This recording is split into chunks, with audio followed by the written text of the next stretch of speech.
کیا آپ جانتے ہیں کہ ایک ایسا دن آتا ہے جس میں اللہ تعالیٰ سب سے زیادہ لوگوں کو جہنم کی آگ سے آزاد فرماتے ہیں؟ ایک ایسا دن جب حج کرنے والے میدان عرفات میں کھڑے ہو کر اللہ سے دعائیں مانگتے ہیں، اور غیر حاجیوں کے لیے بھی اللہ نے بہت بڑی نعمت رکھی ہے۔ وہ دن ہے یوم عرفہ، یعنی 9 ذی الحجہ۔ آج کے اس ویڈیو میں ہم قرآن اور حدیث کی روشنی میں اس دن کی فضیلت اور عرفہ کے روزے کی خاصیت جانیں گے۔ اگر آپ اس دن کی برکت حاصل کرنا چاہتے ہیں تو ویڈیو اینڈ تک ضرور دیکھیں۔ چلے شروع کرتے ہیں۔ یوم عرفہ کیا ہے؟ یوم عرفہ ذی الحجہ کا مہینہ ہے۔ حج کرنے والے اس دن میدان عرفات میں وقوف کرتے ہیں، جو حج کے سب سے امپورٹنٹ رکن ہے۔ نبی صلی اللہ علیہ وسلم نے فرمایا، الحج عرفہ، یعنی حج عرفہ ہے۔ اس دن اللہ تعالیٰ نے اسلام کو مکمل کر دیا۔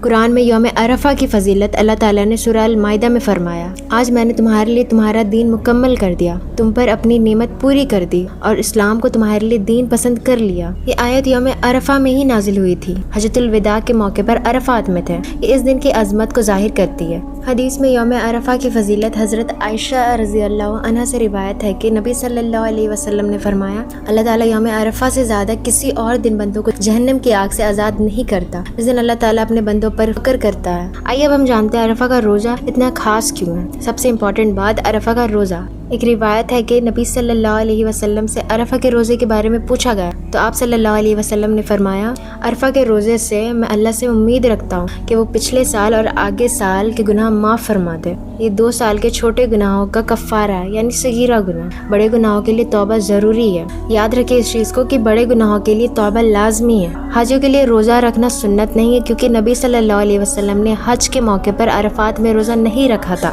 وہ وقوف اور دعا میں مشغول تھے۔ غیر حاجیوں کے لیے بہت بڑی سنت اور موقع ہے۔ اللہ کے نزدیک روزہ سب سے بڑا محبوب عبادت ہے۔ اب روزہ اتنا خاص کیوں ہے یہ جانتے ہیں۔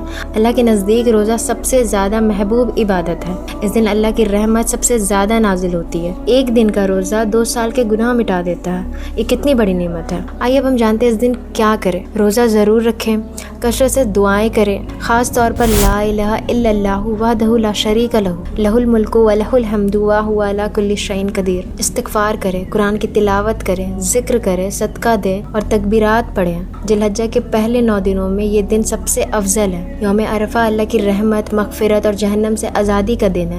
اس دن کو ضائع نہ کریں، روزہ رکھیں، دعائیں مانگیں اور اللہ سے بخشش طلب کریں۔ اگر ویڈیو پسند آئی تو لائک کریں، کمنٹ میں عرفہ مبارک ضرور لکھیں تاکہ اگلی ویڈیوز بھی آپ کو مل سکے۔ اللہ ہم سب کو اس دن کی برکت سے فیض یاب فرمائے، آمین۔